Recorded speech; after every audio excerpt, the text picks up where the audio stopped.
Welcome to the new and improved Secrets of the Woods viewing experience. Starting off our episode, we're going to dive into the strange things witnessed and experienced by National Park Service employees all over the country. I never believed much in aliens or creatures from other dimensions. I'm a pretty grounded park ranger, ex-military, don't have much time for flights of fancy or paranormal nonsense. I work to patrol Joshua Tree National Park, help visitors, maintain the facilities, and protect the landscape. It's a job I've held for 6 years, and I know this desert like the back of my hand. I've seen coyotes, bobcats, tarantulas, snakes, all the wildlife that calls this harsh environment home. But what I witnessed on August 15th shook my understanding of reality itself.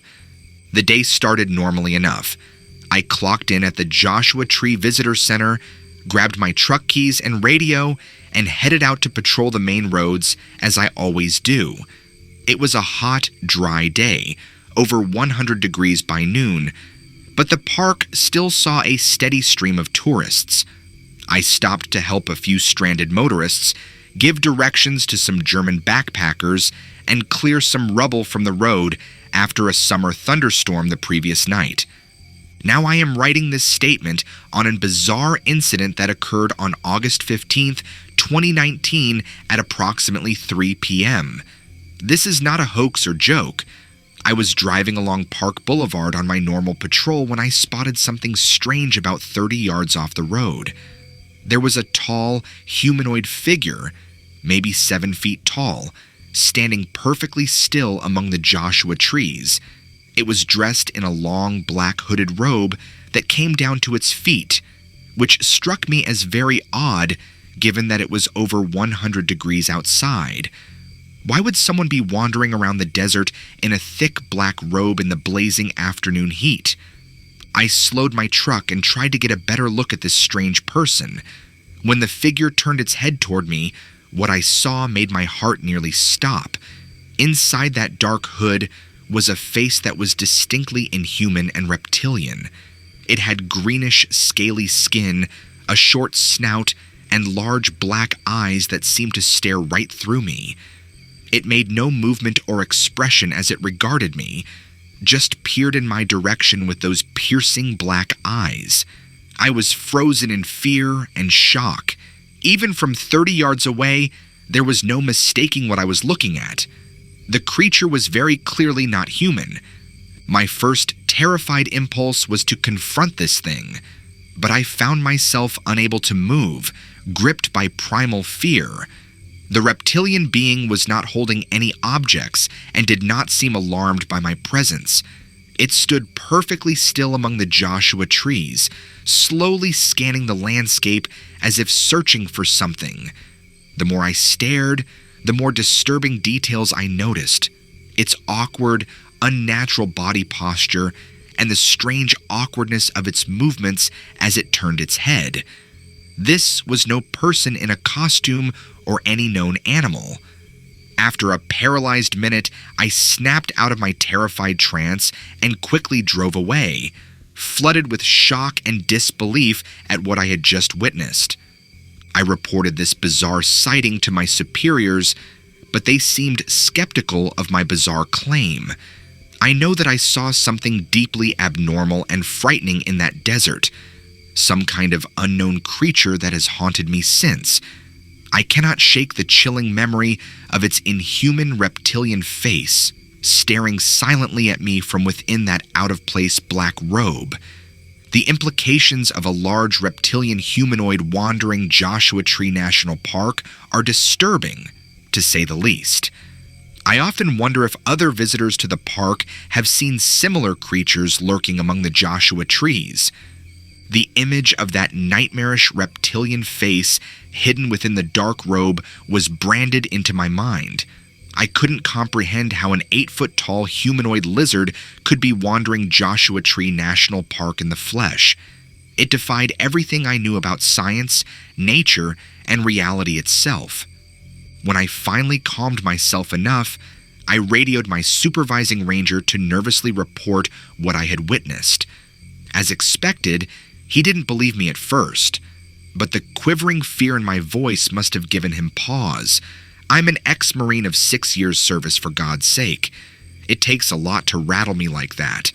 My supervisor knows I'm one of the most no-nonsense guys on the force. Still, he remained skeptical and chalked it up to heat stroke or an unlikely hoaxer in a costume way out in the remote desert. I know better, though. I know what I saw among those Joshua trees, some kind of bipedal reptile that looked like it crawled right out of my worst nightmares. The more I think about its emotionless black eyes staring silently at me, the more disturbed I become at the implications. I can't stop wondering what it was doing out there and where it came from or returned to. The concept of an advanced reptilian humanoid race occupying bases beneath the national park is pretty terrifying. In the years since my bizarre encounter, I've unwillingly fallen down the rabbit hole of paranormal research, reading up on reptilian conspiracy theories and reports of similar sightings.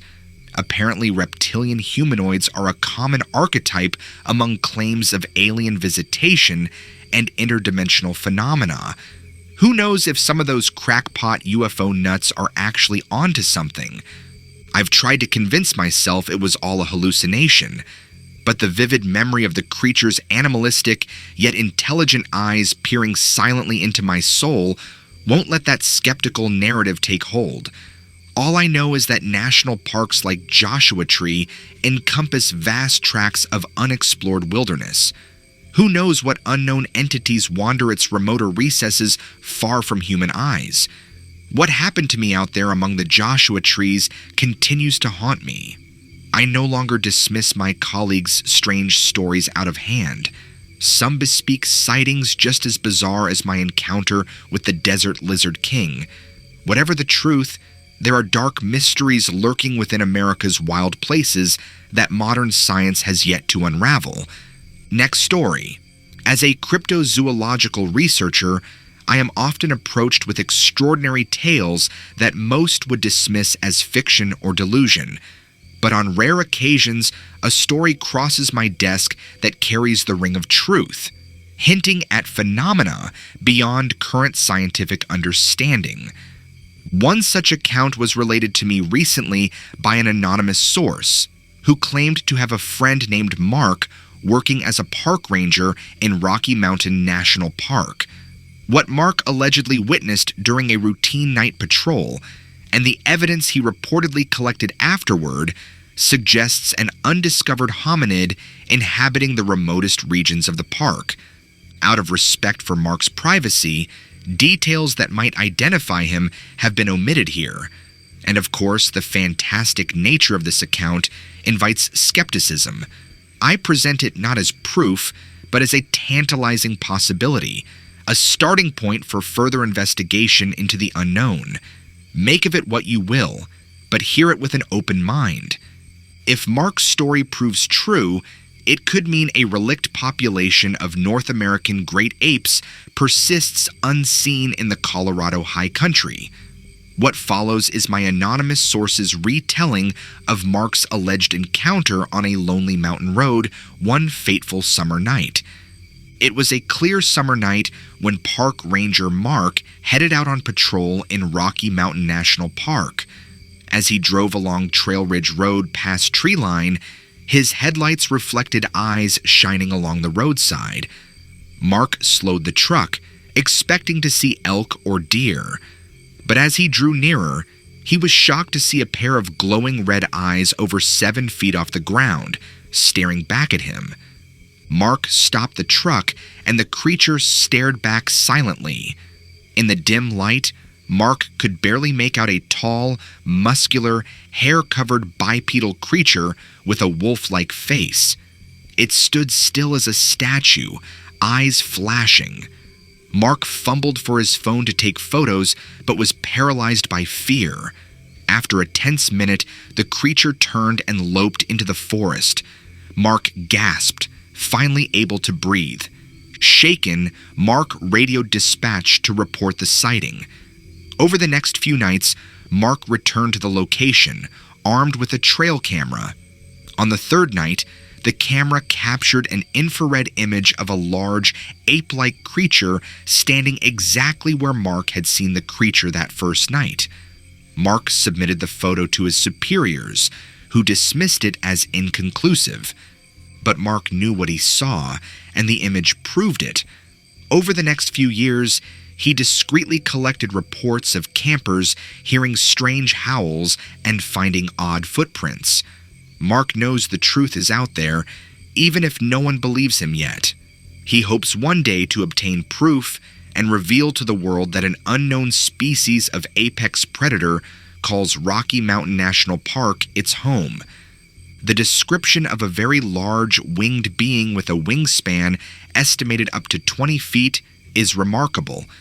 Very few known birds grow nearly that large, with only some rare condors and seabirds coming close.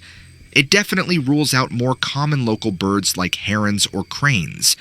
The pitch-black coloration also sounds distinct. The vertical orientation and wing structure appears unique. The witness does well not to jump to conclusions in likening it to mythical entities like a Mothman. Without clear sight of limbs or other features, an identification is difficult. The kite-like circling flight pattern, however, seems to support the conclusion that this was some sort of flying creature rather than a humanoid. The sighting location in a rural forested area is telling. It seems this being is a creature of wilderness solitude. The comparison to a moose in overall size suggests something substantial. One wonders at its food source to sustain such bulk. In the folklore of many cultures, immense dark-winged beings are archetypal, but whether they reflect collective imagination or glimpses of something undiscovered is debatable. Cryptozoologists hypothesize that large-winged predators, surviving pterosaurs or giant bats for example, could account for some sightings globally. Indigenous peoples' oral traditions also describe thunderbirds and similar entities. Next story. Greetings, Josh. I am a park ranger at Yellowstone National Park and had a bizarre encounter a few nights ago while patrolling the backcountry.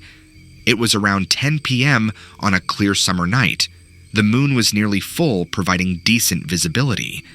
I was hiking along the edge of the Sour Creek Dome area when I heard an odd swooshing sound overhead. Looking up, I saw a humanoid figure with large bat-like wings silhouetted against the night sky. It circled slowly, then dove down closer to me.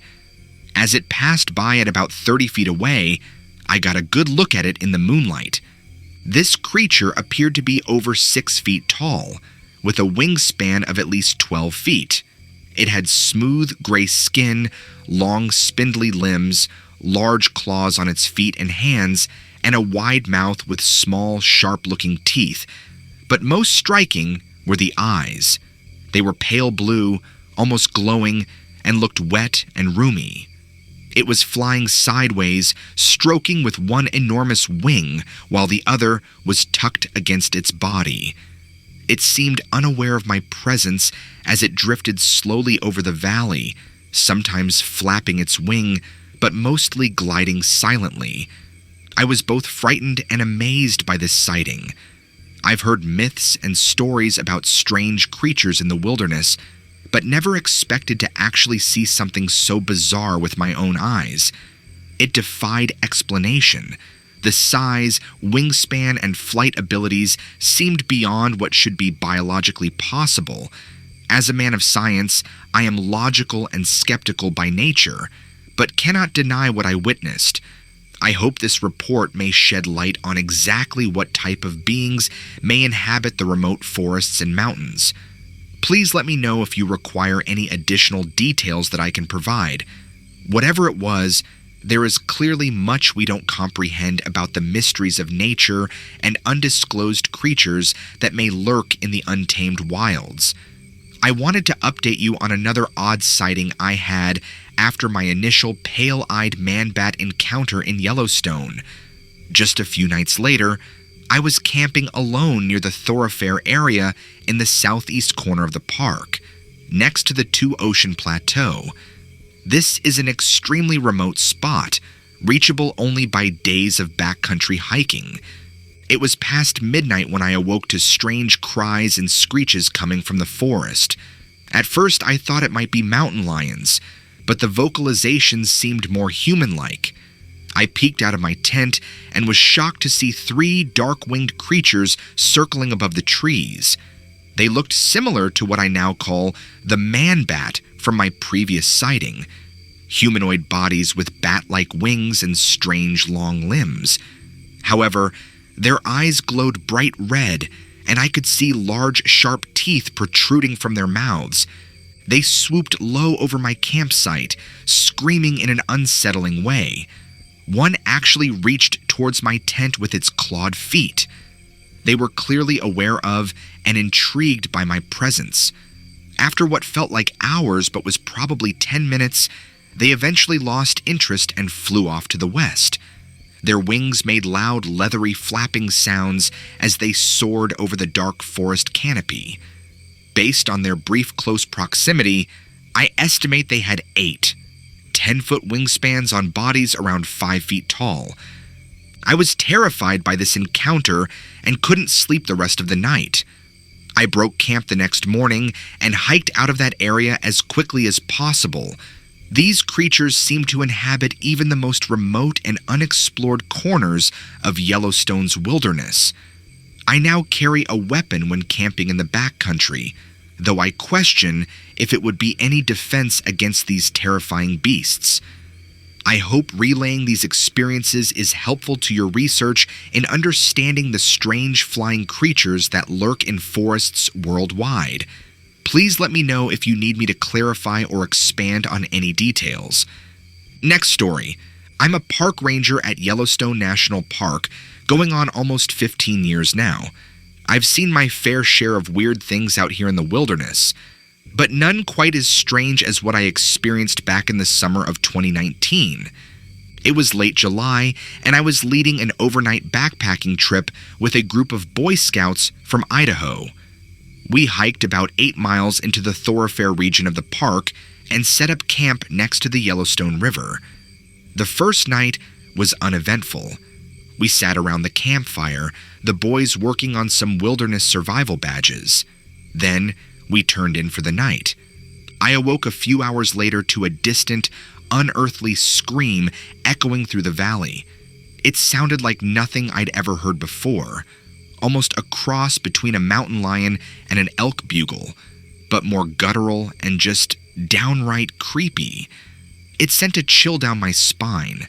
The boys heard it too and were stirring in their tents, scared and asking what that sound was.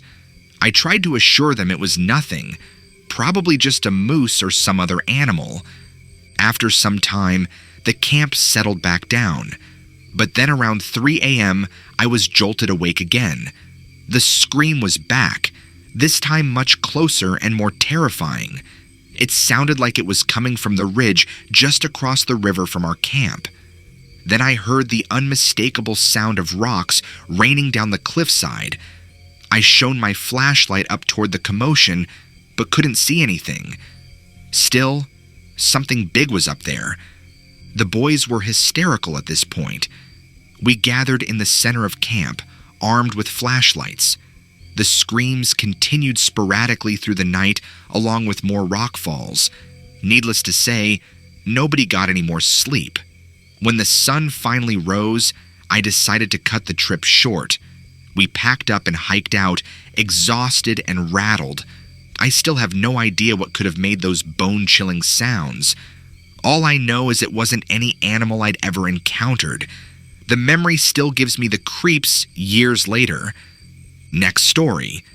I have been working as a park ranger at Yellowstone National Park for over 15 years and have seen some bizarre things, but none more strange than what I experienced last summer.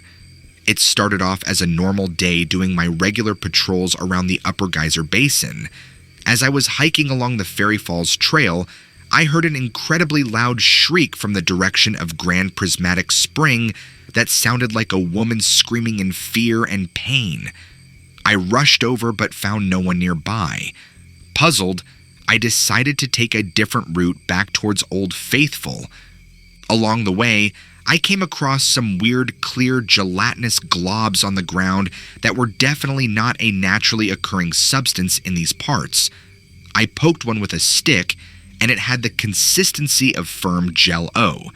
Concerned that it could be a hazardous material, I cordoned off the area and continued hiking, wary of what I might find next. Sure enough, I soon heard more bizarre screams, these ones much closer and almost threatening in nature. The hair stood up on the back of my neck as it felt like something was stalking me. I quickened my pace but became disoriented, even though I know this area of the park intimately. Realizing I did not recognize any landmarks, I unexpectedly came upon a gnarled pine tree I use as a waypoint near Old Faithful, except now it was full night when just moments before it had been mid-afternoon. Utterly confused and unnerved by shrieks in the darkness and rustling in the woods encircling me, I attempted to radio headquarters but was met with only static.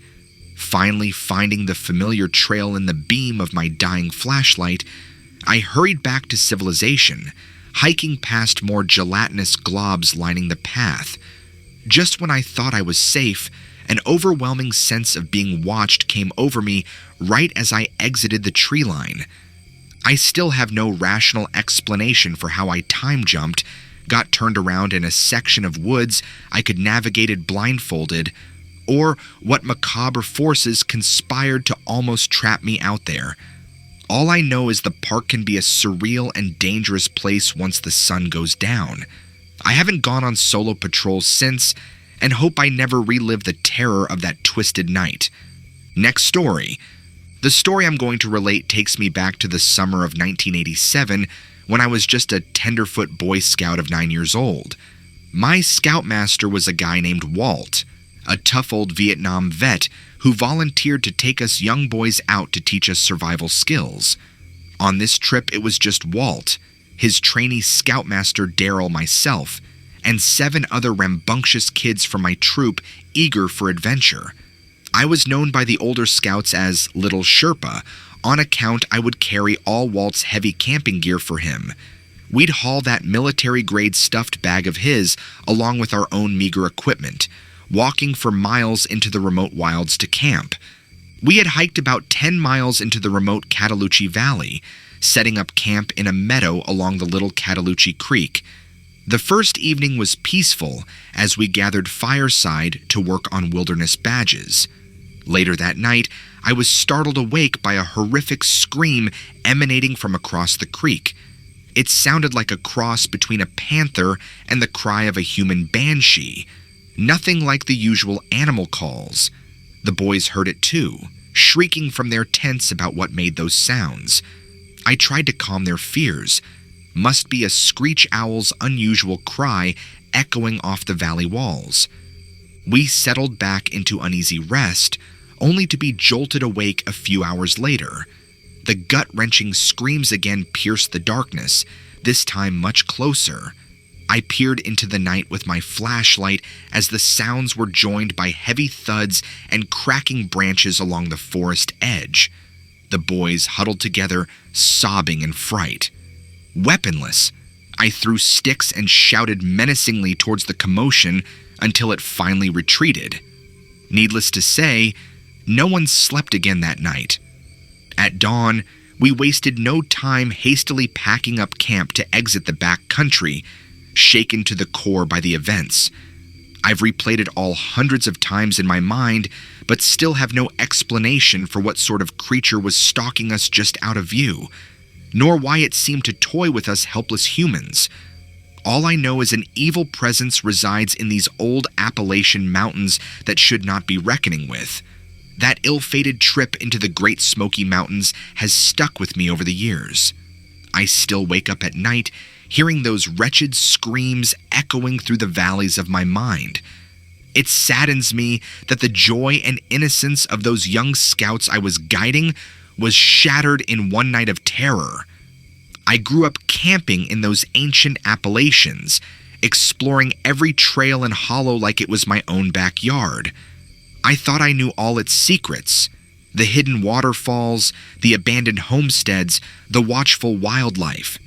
But this encounter shook my faith to the core, made me question if these lands I love so dearly even belong to us humans, or if we're just interlopers infringing on another species' territory.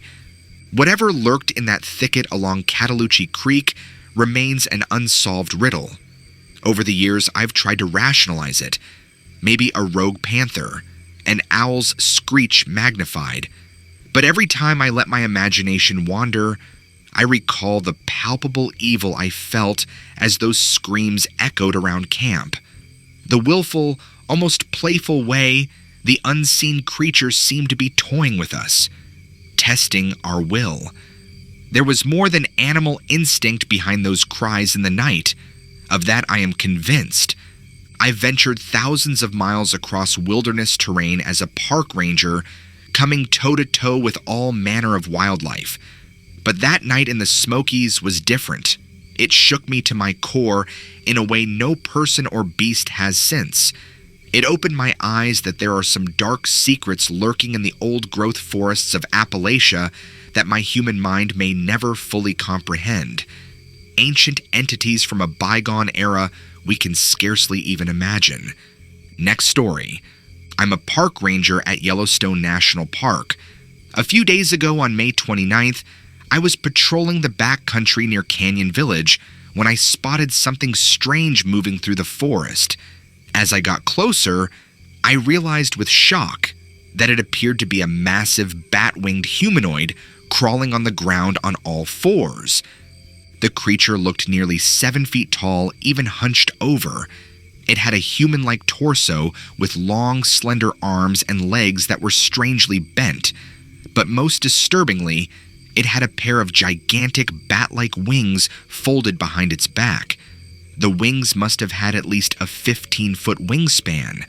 The whole creature was colored black that seemed to absorb the light rather than reflect it. I froze in frightened awe as it crawled awkwardly through the underbrush, using both its wings and legs. It seemed to be moving towards the Yellowstone River. I could hear it making odd, rasping vocalizations and the brush crunching under its limbs. When it reached the riverbank, it slid into the water and began swimming with smooth breaststroke motions. Its long neck rose out of the dark water several times before it submerged and disappeared.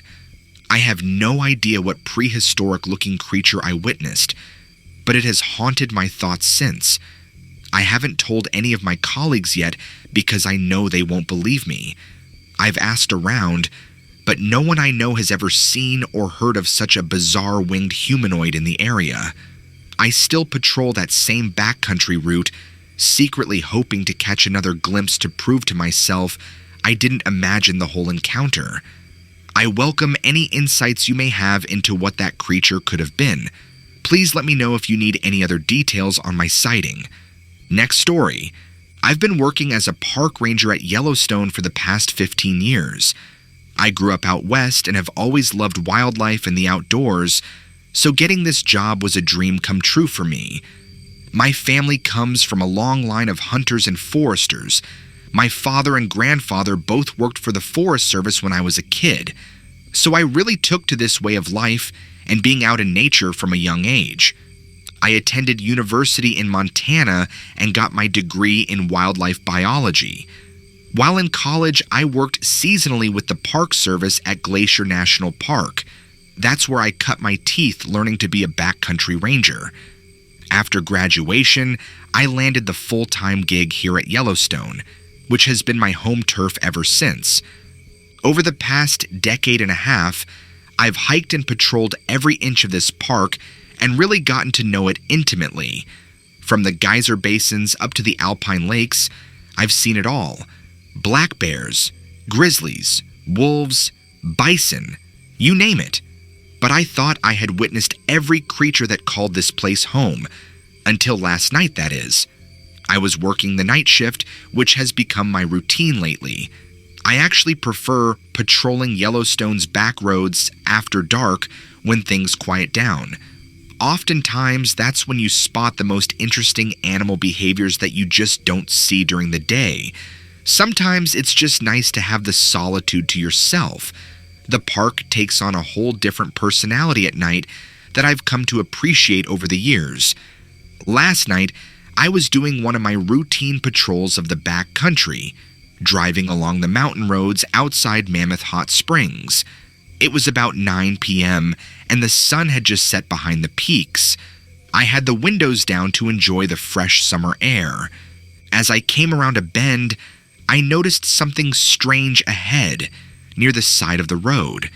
At first, I thought it was a large white wolf, but as my headlights illuminated it, I realized this was no ordinary wolf. This creature was standing upright on two legs. It had the body shape of a very fit human, but the head and fur of a wolf. I stopped the truck to get a better look. The creature was snow white from head to toe.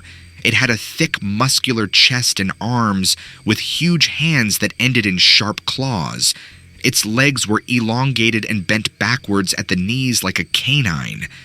The thing that struck me most was its size. It had to be at least 7 feet tall. It was just standing there staring right at me, eyes glowing eerily in my headlights. We locked eyes for several seconds. I was frozen in fear and fascination.